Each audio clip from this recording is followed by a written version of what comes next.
കർണാടകയിലെ ഹാവേരിയിൽ പതിവില്ലാത്തൊരു ആഹ്ലാദ പ്രകടനം. കാറുകളുടെയും ബൈക്കുകളുടെയും അകമ്പടിയിൽ ഒരു സംഘം യുവാക്കൾ നഗരം കീഴടക്കിയ നിമിഷങ്ങൾ. വലിയ ആൾക്കൂട്ടത്തിനൊപ്പം വരുന്നത് ഒരു രാഷ്ട്രീയ നേതാവോ സെലിബ്രിറ്റിയോ അല്ല. കൂട്ടബലാത്സംഗ കേസിൽ ജാമ്യത്തിലിറങ്ങിയ പ്രതികളെ സുഹൃത്തുക്കൾ വരവേൽക്കുന്ന കാഴ്ചയാണത്. ഇതിൻ്റെ ദൃശ്യങ്ങളും പുറത്തു വന്നു.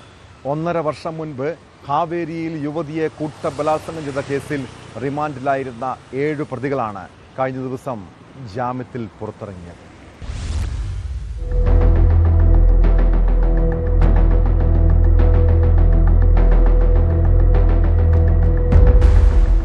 ചിരിച്ചാഹ്ലാദിച്ചും വിജയചിഹ്നങ്ങൾ കാണിച്ചും ആഘോഷ പ്രകടനം. അകമ്പടി സേവിക്കാൻ ബൈക്കുകളും കാറുകളും. കണ്ടാൽ എന്തോ വലിയ നേട്ടം കൈവരിച്ചവരാണെന്ന് തോന്നും. എന്നാൽ എല്ലാവരും കൂട്ടബലാത്സംഗ കേസിലെ പ്രതികളാണ്. കർണാടകയിലെ ഹാവേരിയിൽ അഖ്യാലൂർ പട്ടണത്തിലായിരുന്നു വേറിട്ട ഈ ആഘോഷ പ്രകടനം. 26-കാരിയെ കൂട്ടബലാത്സംഗം ചെയ്ത കേസിൽ ജാമ്യത്തിലിറങ്ങിയ പ്രതികളാണ് നിയമത്തെ പരിഹസിക്കുന്ന തരത്തിൽ ആഘോഷ പ്രകടനം നടത്തിയത്.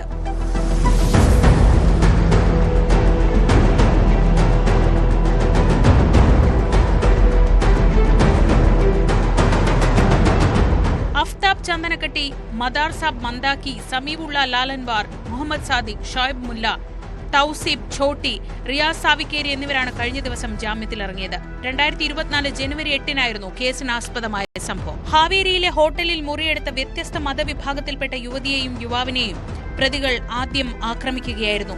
ഹോട്ടൽ മുറിയിലേക്ക് അതിക്രമിച്ചു കയറിയ സംഘം ഇരുവരെയും മർദ്ദിച്ചു. തുടർന്ന് യുവതിയെ സമീപത്തെ വനമേഖലയിലേക്ക് ബലമായി പിടിച്ചുകൊണ്ടുപോയി കൂട്ടബലാത്സംഗം ചെയ്തു. സദാചാര ഗുണ്ടായിസത്തിനാണ് ആദ്യം പോലീസ് കേസെടുത്തത്. യുവതി മജിസ്ട്രേറ്റിന് മുന്നിൽ രഹസ്യമൊഴി നൽകിയതോടെയാണ് ബലാത്സംഗം പുറത്തറിഞ്ഞത്. ഇതോടെ പ്രതികൾക്കെതിരെ കൂട്ടബലാത്സംഗത്തിനും കേസെടുത്തു. ആകെ 19 പ്രതികളെയാണ് കേസിൽ പോലീസ് അറസ്റ്റ് ചെയ്തിരുന്നത്. ഇതിൽ 12 പേർ 10 മാസം മുൻപ് ജാമ്യത്തിലിറങ്ങി. ഇതിന് പിന്നാലെയാണ് മുഖ്യപ്രതികളായ ബാക്കി 7 പ്രതികൾക്കും ഹാവേരി സെഷൻസ് കോടതി ജാമ്യം അനുവദിച്ചത്. പോലീസ് സ്റ്റേഷനിൽ നടത്തിയ തിരിച്ചറിയൽ പരേഡിൽ യുവതി പ്രതികളെ തിരിച്ചറിഞ്ഞിരുന്നു. എന്നാൽ കോടതിയിൽ നടന്ന നടപടിക്രമങ്ങൾക്കിടെ ഇരയ്ക്ക് പ്രതികളെ തിരിച്ചറിയാൻ സാധിച്ചില്ല. ഇതാണ് പ്രോസിക്യൂഷൻ വാദം ദുർബലമാകാനും പ്രതികൾക്ക് ജാമ്യം ലഭിക്കാനും ഇടയാക്കിയത്.